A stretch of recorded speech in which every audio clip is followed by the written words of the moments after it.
Papa jump into pick ban for game number 1.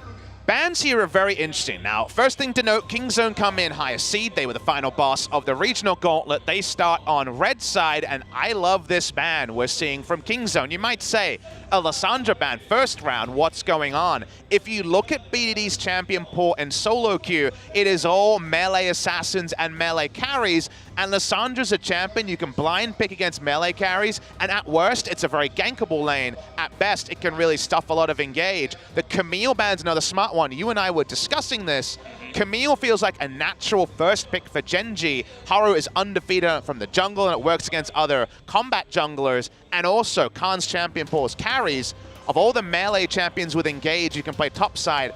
Camille with ganks beats the carries, so I love the Camille ban, and so far I think Kingzone have done some great research. Yep, love the research. Fantastic targeted bans. Crown, remember, he was picking Lissandra into many, many different matchups. By the way, we have some special guests here tonight, guys. So as Caps and Reckless making their way down, you know, playing in solo queue. I've seen them playing a bit on track and the pros, and seems like they always love to be here in Korea. So happy to have them here listening to the broadcast. And there's only going to be more, right? ULCS finalists, and winning that final over Schalke means that they're here early, but everyone will come to scrim because we're even in Korea this year for the World Championships. The pick and ban is done. When it comes to the first round of bans, Aatrox's first pick.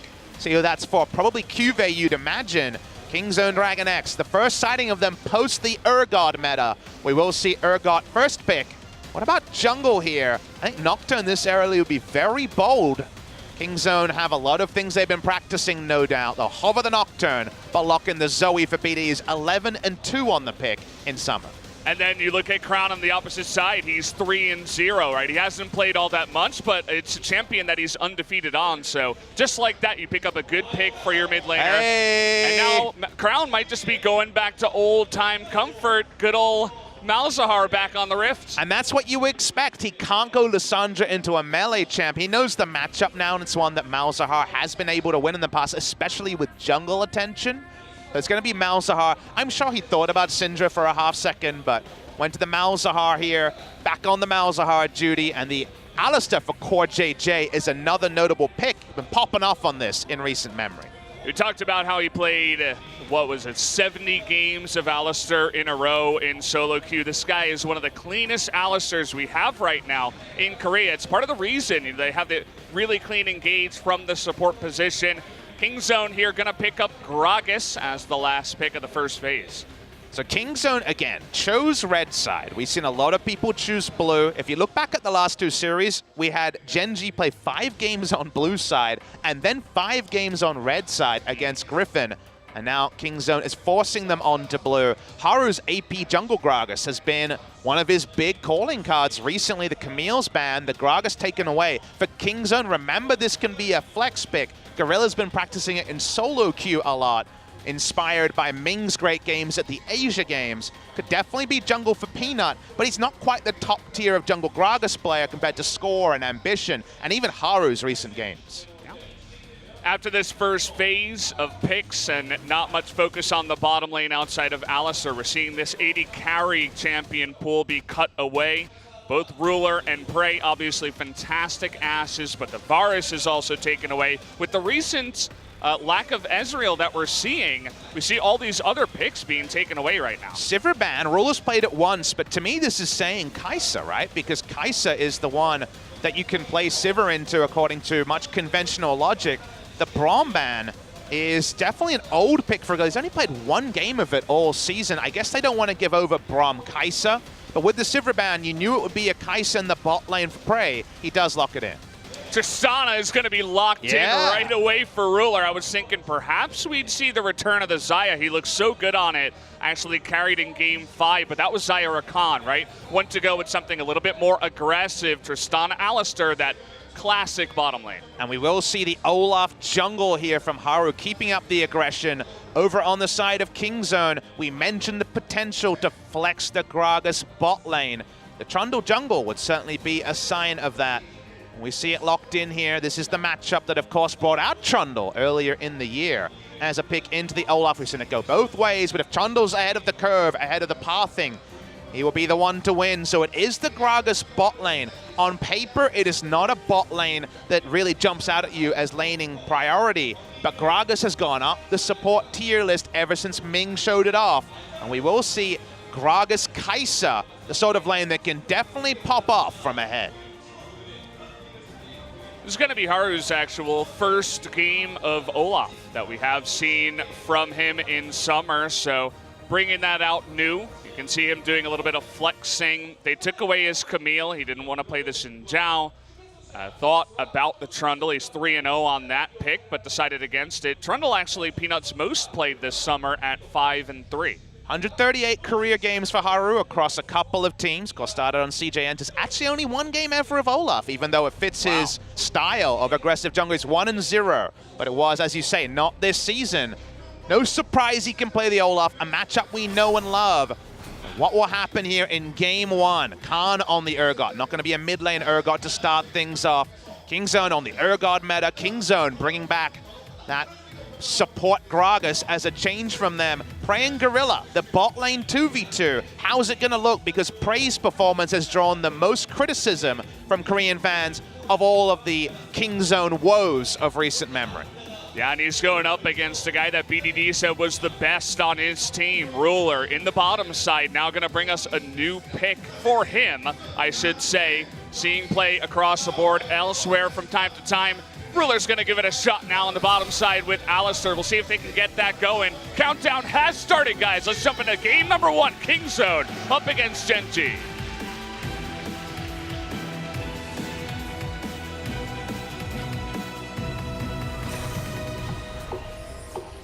소환사의 협곡에 오신 것을 환영합니다.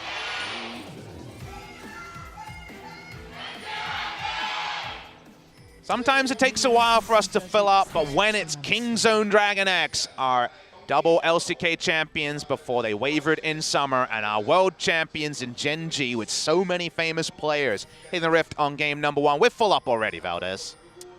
Makes sense. It's a Sunday too, so it's a weekend. Everybody's free, coming down to watch their favorite teams go head-to-head.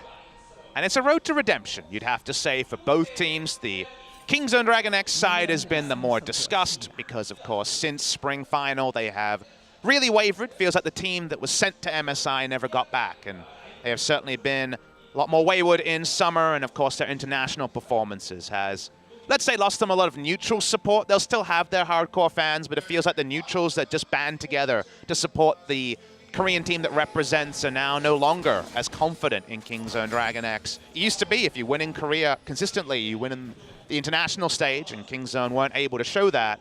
Meanwhile, Gen.G, our world champions, finished 5th into 5th. So haven't been able to find anything domestically. Want to make it back to Worlds to show that that is their true playground. Curious to see just how aggressive they get in the bottom side here. The Tristana Alistar combination that you can go for. Still a thing down here, but obviously that late game with the massive range that Tristana can bring makes her a more appetizing choice compared to Caitlyn. We saw Caitlyn Morgana twice from Griffin. Didn't quite work out in that series. So interesting start here. Peanut had a ward topside on the Scuttle, wants to avoid Olaf at level 2, level 3, and went big buff, big buff. Started in to the Hunter's Machete, went red, blue into getting a bot side Scuttle. He doesn't want to get double Scuttled, so he's not level 3. But Haru himself actually getting the end of the patience here of the red buff, will be able to take it, but very defensive start for the Olaf, despite maybe conventional logic. Yeah, both these guys just want to avoid each other for now, it looks like. Just going into that farming phase. We talked about how it should be action-packed, but we're going to have to wait a little bit before that does hit the Rift. Speaking of which, we've seen a lot of Urgot versus Aatrox in the top side. Both sides winning at different points. In Korea, in that recent match 2 days ago, the best of 5, Sword versus Cuvée. Cuvée was winning the matchup pretty much every time with jungle and intervention or no. Now it's Khan on the pick, who is a bit more praised for his laning phase than Sword. So is it going to be the nameplate, or is it just going to be the matchup that's evolving here? Again, with where balance is right now, we could be seeing a lot of Aatrox versus Urgot at the World Championships. So any more data points between great top laners is definitely welcomed by me. Definitely like that. Also got eyes on the mid lane. Crown returning to that kind of alt bot champion in the Malzahar. Said he's not a big fan. He wants to be a little bit more aggressive, have more of a impact on the play, I suppose, instead of just pressing one button. It's pretty good into the Zoe as well. You can lock her down after her portal jump. So we'll see if Haru visits the mid lane with his Predator on that Gragas, a very common pick nowadays. Speaking of Predator, we see Predator on Olaf available to be used. He's finding the Trundle right now. Not going to be able to find anything from that just yet. We're still on 8:15, guys, by the way, with the Kali enabled compared to the LCK playoffs. One thing of note is that Electrocute nerf actually was 8:16, so Electrocute is still full power. And Haru is one of those Electrocute Gragas players still, rather than Spirit and everyone else who prefer the Predator. So far, not much going on here. Peanut and Haru just shadowing each other up in the top side. Saying hello, but actually the vision control goes massively to the side of Haru as Kive was pushing up there. Everything else pretty even outside of the mid lane where BDD has gotten a small lead in CS. Comps here are a little bit different to some of our more conventional comps we've seen in recent memory. Think of Kai'Sa comps, you think of heavy CC, Ornn top lane, Urgot. It kind of fits the role, but it's definitely not Ornn when it comes to setting up plasmas. We see Galio mid lane.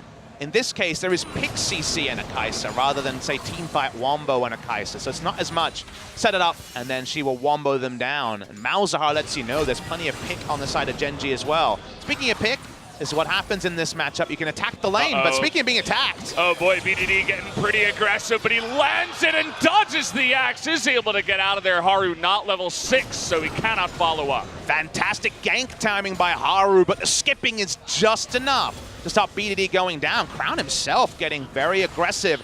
I think back all the way to the Syndra versus Malzahar matchup, the first game of the World's quarterfinals, where it was a blind pick Malzahar. BDD had license to punish Crown on the day, but he went too far, died in lane, and got ganked too much. And his exuberance was one of the reasons Longzhu could not beat Samsung Galaxy at the time. Now, once again, he's able to attack, but the first time he goes super aggressive, Haru's there to punish.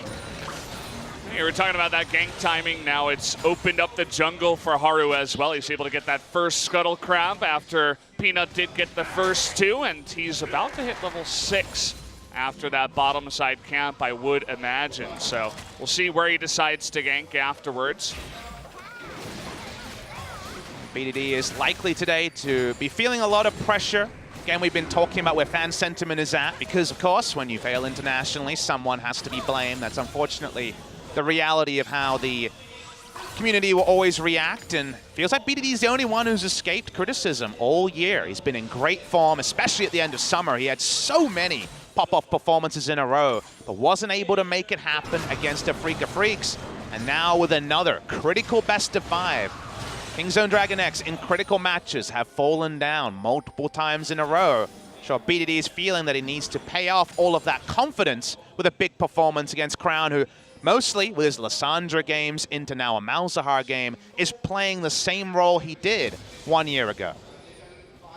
Take a look at this, no flash on BDD. We got flash ultimate from Crown. Peanut is nearby. Look at how patient BDD is being. He knows that this potential gank could come in. Decides, hey, I'm not even gonna step forward. Good passive play here from BDD. Doesn't feel good. You want to be attacking the Malzahar. Malzahar's laning pre-level 9 is his biggest weakness. After that, he's the pick factory that we know all about. Has gone for Summoner Aerie for a bit more laning here. Didn't go for Predator or something like Unsealed Spellbook on the Malzahar. We've seen from other people that BDD paying the price of his flash being down. Just has to sit back and wave clear. Speaking of wave clearing, Cuvée getting that free lane, and we saw some pretty big sweet spots open up from his Aatrox in that last series, critting people for 720 and then some. And because of that, giving Aatrox a free lane mid or top always doesn't feel like the best. Yeah, I noticed that we saw a lot of first picking on the Urgot and trading that for the Aatrox, but now Gen.G seemed to have a good read on picking the Aatrox first into the Urgot that they know is coming. Decided that, hey, this is the better matchup. for us. The better side of the matchup, I should say. And the bans also played into that. We were thinking about first pick Camille, banned by Kingzone DragonX. Zyra Khan almost every game towards the end. That's going to be 4 games in a row. Khan banned away. It's all about the trades here, with Kingzone choosing red side. Not so much about the trades of jungle farm anymore. There are equal numbers, but min-maxing in terms of experience advantage definitely goes to Haru.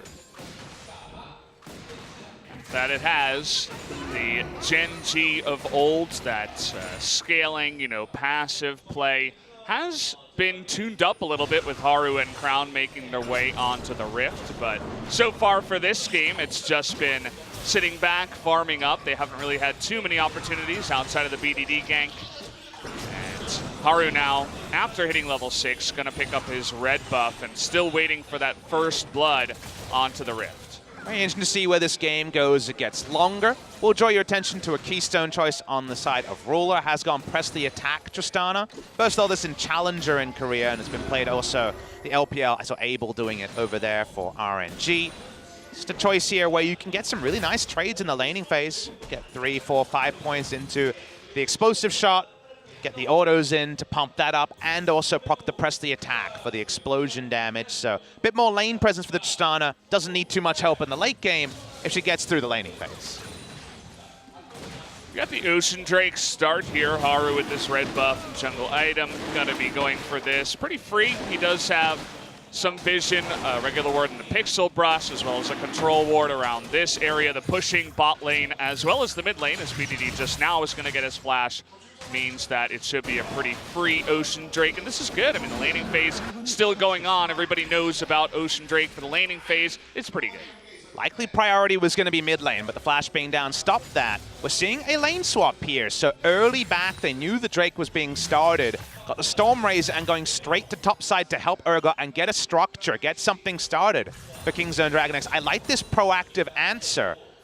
It is a reaction, but it's a proactive one, trying to find an advantage on the map. They're feeling good about fighting soon. And speaking of fighting, trying to bait him in, gets the flip on over, waiting for that World Ender. Now it's 1-on-3, but he's gonna pull him all the way back. Still got flash here on Cube. Can he get away? He's able to dash after him, but the cast is able to go over the head. First blood goes over to Gorilla, and Haru himself can have to flash away. Subjugate onto Crown now, as the rest of Gen.G are a little bit late to come up to the top side. Gonna be a good fight there for Kingzone. Really good lane swap here that surprised Cube and then some. He's full on brawling with no information of where the enemy duo lane was. Probably could have been called by the duo lane saying, wait, they're taking a lot longer to get back to lane. I don't think they're waiting for an item. Nobody in competitive play waits for 30 gold, 40 gold anymore. And so they just don't expect it. There's a deep lane ward, but consider when Kai'Sa's being spotted. It's now. That's when Kai'Sa's being spotted. Cube still takes one aggressive Q, and it's one too many. The flip opens up the killer instinct, and they use the ult there just to stop him opening up distance. Gragas rolls in, throws down the ultimate. Haru was doing that all the time against Griffin. Yeah. They get the first kill. The teleport's really late from Crown. Very good set-piece play. This sort of set-piece play, again, following on from the Tristana being shades of RNG. We see this from Uzi on the side of RNG a lot when he's in a Kai'Sa lane. That's usually to either answer an Urgot, but in this case it was just, well, we don't have bot side control. The Drake going down is a great sign of that. Let's get control somewhere. Also, around the same time the Rift Herald spawns. Really like it, and Gen.G too slow to work it out. That's one thing that seemingly always works up against Gen.G is to get in their face and be proactive and make plays like this, but now Gen.G has reacted. They sent their own bottom lane up to the top side. Love the vision control here by Kingzone around the Rift Herald. They know the next Drake going to be an Ocean Drake, not so big. They would love to pick up that Rift Herald if possible. I love the parallel lines. 3 in a row from Kingzone, 2 from Gen.G, now 3. They have very similar areas of control, and it's safer for Gen.G to pop over and clear some of those wards. And if you control the river, this man on your screen, Crown, can show up. He doesn't really have any ability power, just got a lost chapter, but working towards some damage. 50-50 farming is fine for both AD carries, but CoreJJ. Oh, nice play over the wall. Looking for Gorilla here. They take him down in the end. CoreJJ still has his ultimate up and running. We talked about his Alistar. BDD trying to punish him on the backside with the Ignite. Looks like he should survive. But either way, that clean Alistar makes a return to the Rift. That's the core GG we know and love on the Alistar. He's actually able to get the flash headbutt pull off before the Trouble Bubble actually armed. There was a very small window there, but he ends up not having to eat humble pie, but Kingzone make a nice rotation through mid lane, knowing that multiple members of Gen.G were out of position. Yeah, both TPs for the top laners were down. Khan is the first one to rotate. Cube just going ahead. Got down it. on the bottom side, but the mid turret going to be a much bigger objective, and it's the first blood turret that does go over to Kingzone. And you feel so good about making Malzahar predictable because it's him showing up that usually is the start of problems. Speaking of problems, Kingzone at least going to try and answer Vision, but probably no more. As I think Gorilla's gone too far. Yeah, it looks like he has just a little bit here. Haru going to dunk him on his way out. So it's going to be another kill. And this is the Tristana going pretty aggressive once again, pushing prey away from the lane. They may even consider going for this top turret now. Stormrazor pressed the attack. Tristana does way more damage than you remember Tristana doing at one item.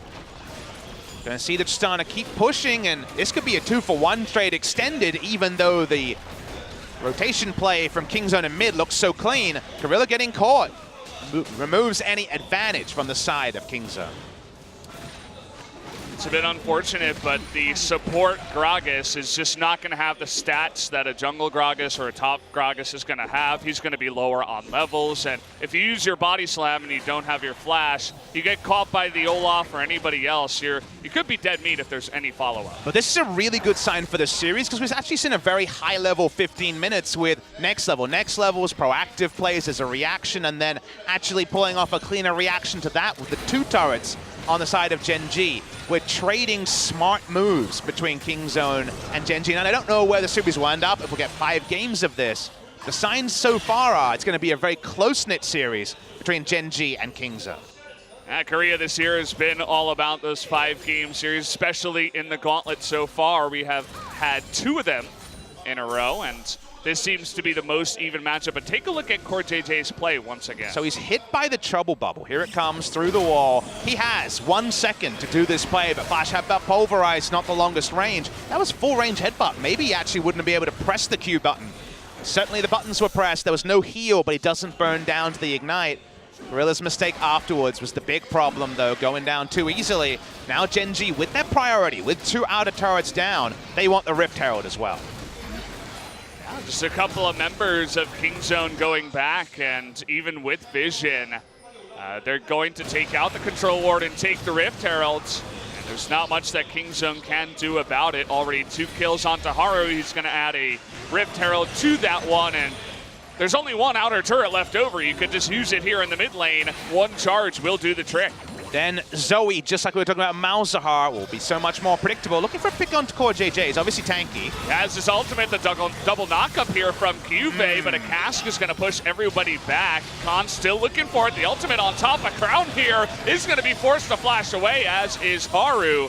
Not going to use his flash, but just running out of this one. Kingzone trying to catch him here is not successful. They're being feisty, but they're not really being controlled. They're firing out ultimates, looking for something rather than cementing something.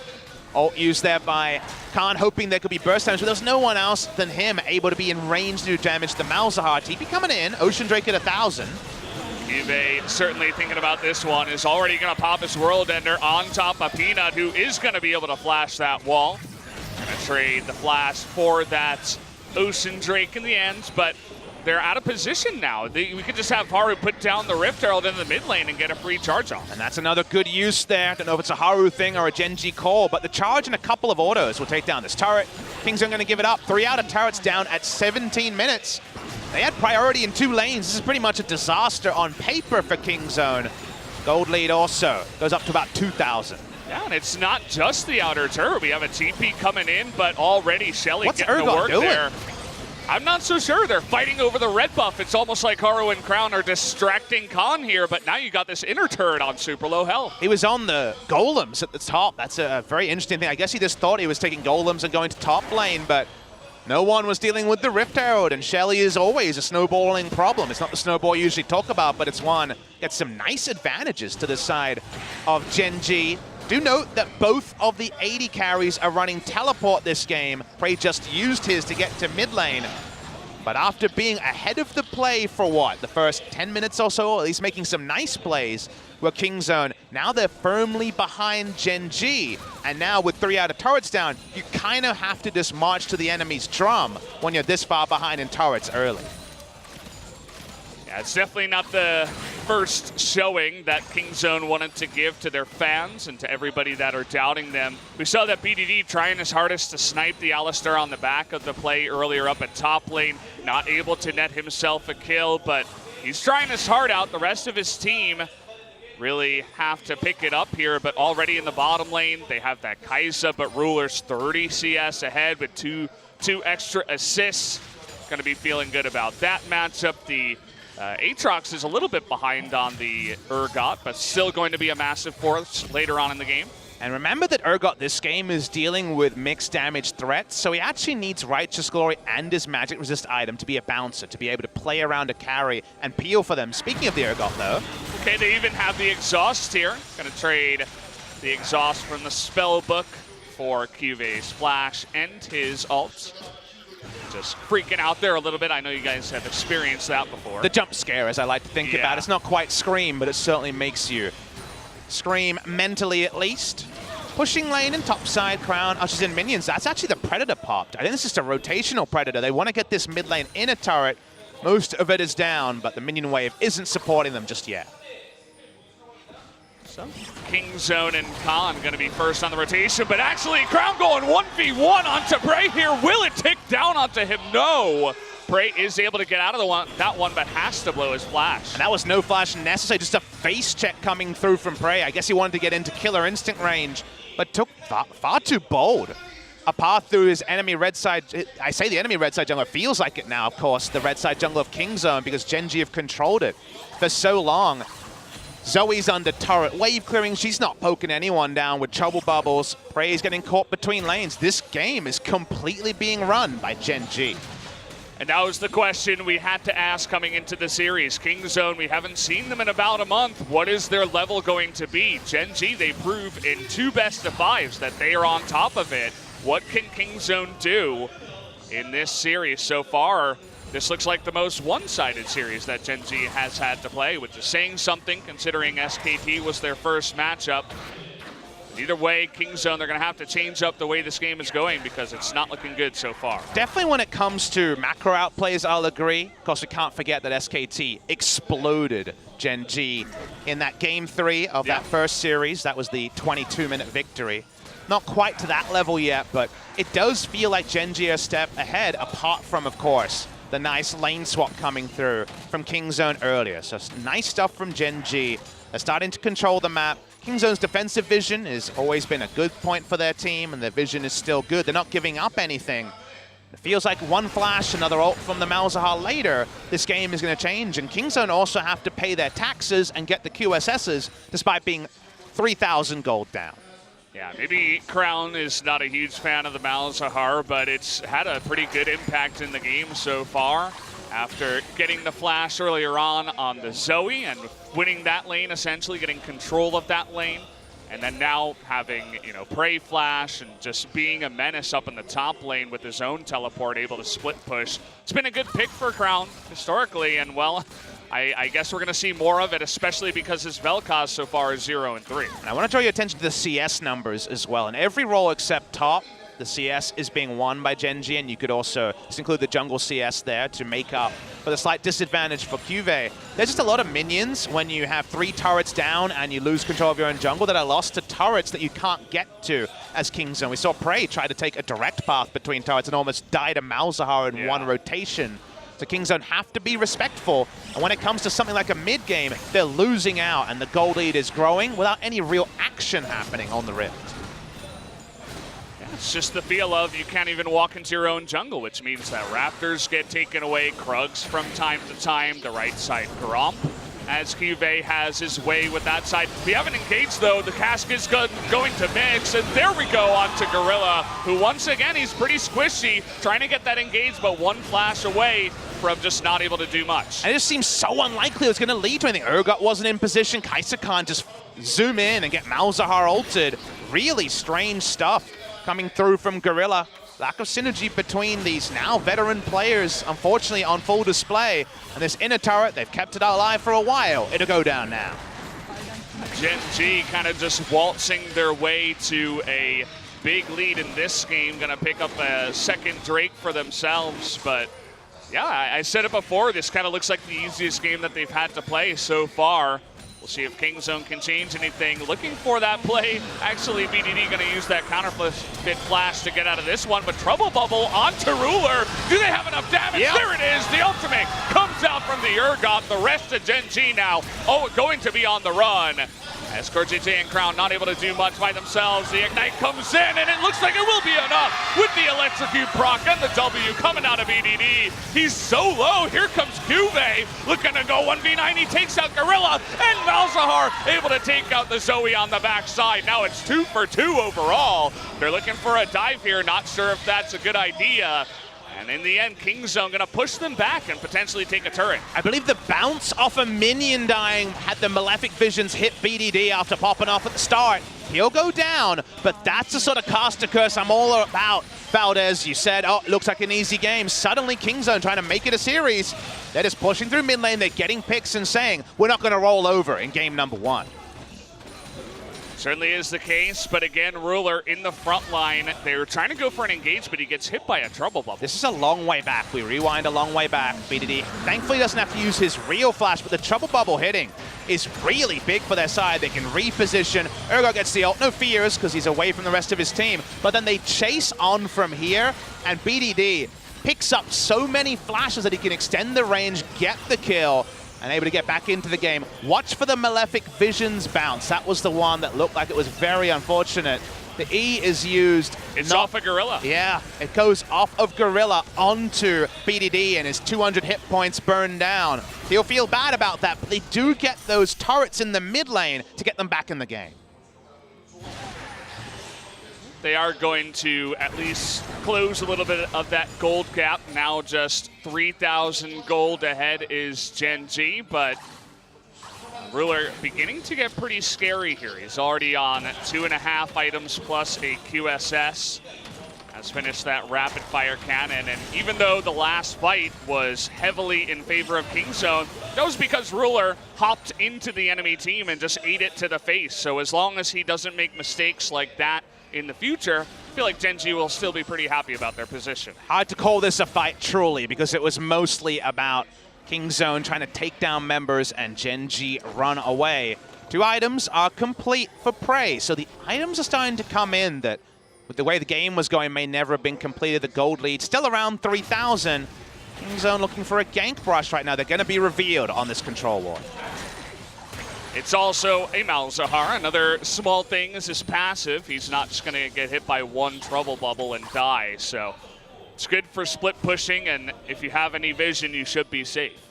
And, you know, if we're the IRS, Kingzone haven't paid any taxes at all. And Crown's build, you don't always see this, is Rylai's second for target acquisition with slows. It's general annoyance pick build, rather than going for a min-max damage build. So if you don't pay your taxes and the IRS is out, there's a real chance here that Gen.G can find that first pick and stop Prey from opening up in a fight. Ruler once again going to be frontlining on this Tristana as the levels go higher, and with that rapid fire cannon. Stormrazor rapid fire means that first shot, well, you said no QSS. They're trying to get onto Peanut. Looks like Cask is going to be the QSS for the side of Kingzone as we saw that happen. Will we have a re-engage? Haru's thinking about it. Cooldown not the longest. They get a rotation through as 5 members meet 5 members in mid. The ARAM, I think the threat goes down from the Malzahar considerably, and of course his ult is down now, so nothing too much to think about there. The gold lead for the Tristana has only gone into QSS and a pickaxe, so it's not going to be a huge swerve by any means. 2-item Kai'Sa can certainly pop off. It's no AP Kai'Sa this time. Could be the 3 evolves, might just be a more standard AD build. He's in a good position with enough time to do significant damage in a 5v5. Cuvee versus Khan up in the top side. They've been going head-to-head, but so far it looks like Cuvee has been on top of pushing a little bit faster against that Urgot and getting the rotations down. So we should talk about where Gen.G win this game. if you look at their team, their engage is an Alistar flank and really a Malzahar ultimate, so both of those very situational. If Kingzone see them in a long lane, a trouble bubble, a pillow, that's much more likely a cask to start a fight than anything Gen.G can do. So they very much are going to be about their vision control around an objective, Baron especially. If you face check them, they can do a whole hell of a lot of damage. But if you're drawing them into the open, then there's a lot less threat there. So that's kind of the situation right now for Gen.G is they're ahead, but growing their lead now that a lot of easy objectives are down is pretty tricky, short of actually starting up a Baron. They've got the Malzahar Voidlings, they have some ways to try to rush it down, and Tristana will do plenty of damage, but this game state is going to take a pretty significant play to actually change. So far, the vision around this Baron has been heavily controlled by Gen.G. There's only the one consistent control ward that just continues to be plopped down by Gorilla into the pit that lets them know anything about that Baron. Okay, no QSS on a Prey here, and he is just going to go down for free. Crown has to flash in for that one, but a big mistake as now Gen.G can just push in. A solo mistake by Prey is going to lose them so much here. The Aatrox is still pushing. He's going to get an inner turret, you'd think, and that's definitely going to be Inhibitor. Showing a little bit of respect here. They finish it off, and the man who's drawn the most criticism makes a straight-up unforced error. That's not something you want to see if you're a Kingzone fan, just being in range of a flash ultimate without QSS from the Malzahar. That just should not happen. And that's the last part, Valdez. You can walk up like that if you paid your taxes, if you bought the QSS. You can't do both. That's just straight up misplay. Very nice taking of that advantage by Crown. He knows his Malzahar. He knows his target selection. They get the kill. And now suddenly, the map control that was so even, we were just talking about how the game was going to drag on. You can't foresee a straight-up mistake like that. But in a battle of nerves, the first crack is on the side of Kingzone. So far, Ruler has been that big shining light for the side of Gen.G, whereas Prey has been a little bit of the opposite. We'll see if he can try to shore that play together as this series does go along.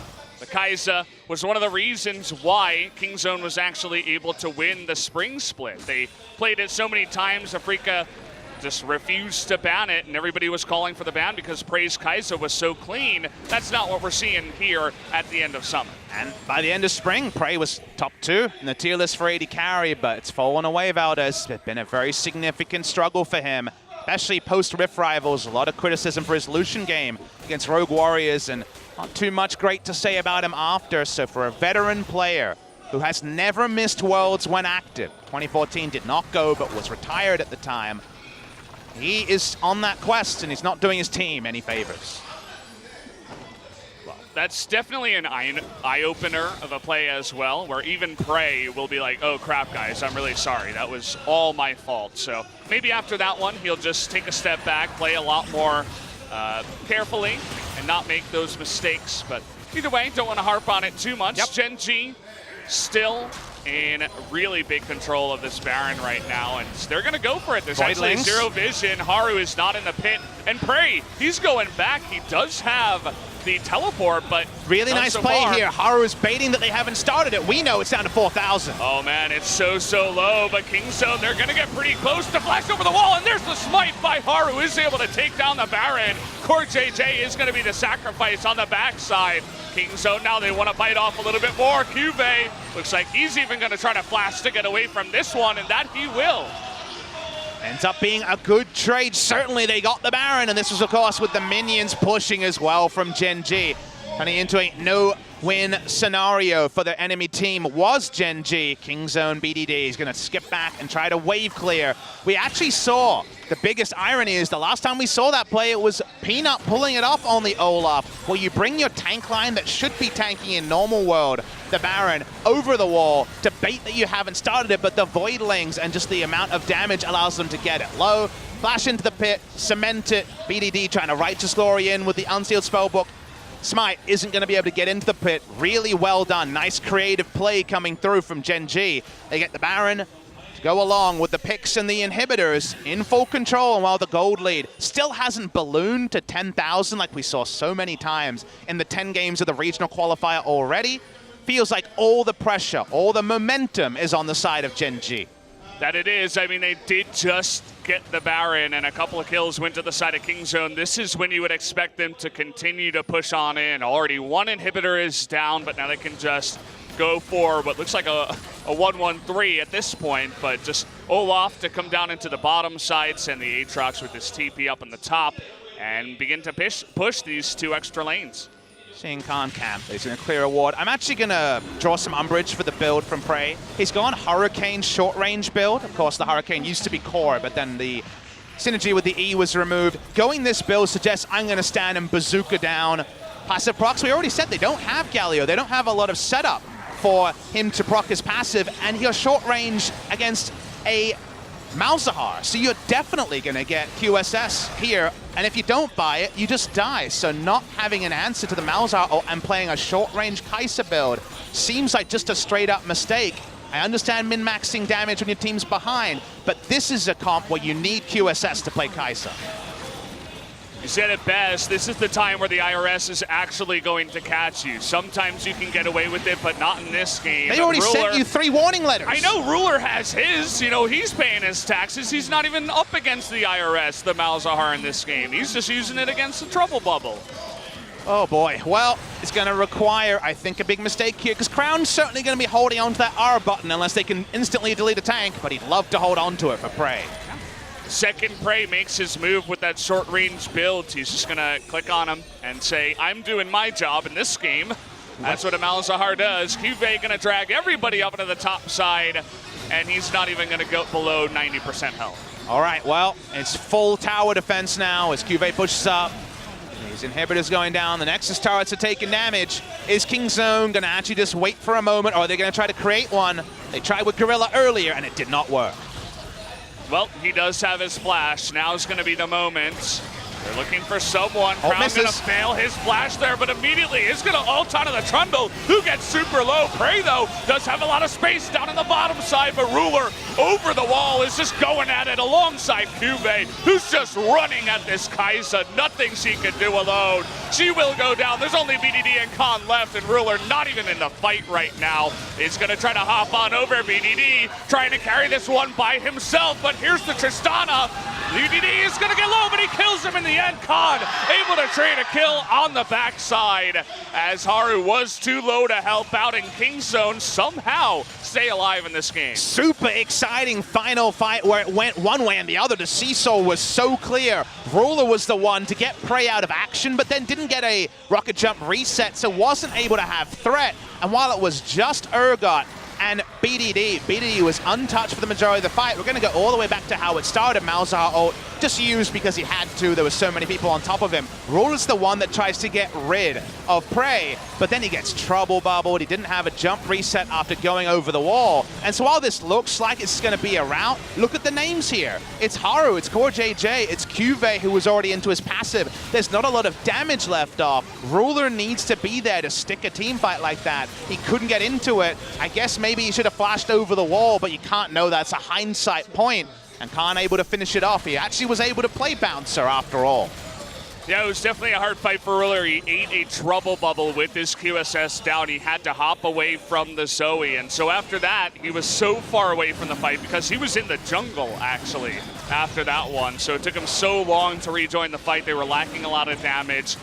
Gen.G staying a long time there. Nice little pick by Kingzone, but now they're going to give up an Elder Drake with 3 elementals. Well, that fight was almost the best case scenario for Kingzone, where the game is at. And we talked earlier about in an ARAM, they don't have a lot of engage on the side of Gen.G, so they can't really force things. As you move closer and closer to the enemy nexus, you don't get a lot of options when you don't have engage, when your siege never going to be safe, when Gragas can throw out a cast. So the engage disadvantage and just the terrain where they were fighting on brought out the best of Kingzone.